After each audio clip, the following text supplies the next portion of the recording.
Abadox, Natsume, 1989. So when the game first starts up here, I noticed the music has kind of a Konami feel to it. It just has that vibe to it. I really like it. So when you start the game, it's basically a side-scrolling shooter. It kind of reminds me of Sidearms in the old TurboGrafx 16.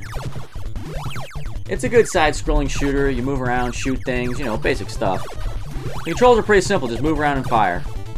Also kind of reminiscent of Konami's, when you kill certain enemies, you get these items. You get different guns, you get this kind of barrier thing that surrounds you.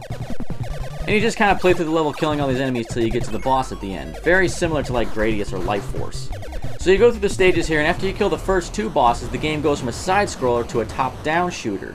Now this kind of reminds me of Life Force as well, because in Life Force you'd go from side-scrolling to top-down shooter through different levels. But the difference here in Abadox is you go from top-down shooter, but the screen scrolls downward. Or upward, depending how you look at it. But the character moves down instead of up like in Life Force. So it's the same thing on the top-down level. You just go through killing things, collecting items, you beat bosses at the end, and then it turns back into a side-scroller again. One thing I've noticed about this game is some of the bosses have a sweet spot where you can just sit in one place and keep firing on the boss, and all the projectiles they shoot at you just go right past you. Like this boss here on the side-scrolling level, and the same thing with this boss here on the top-down level.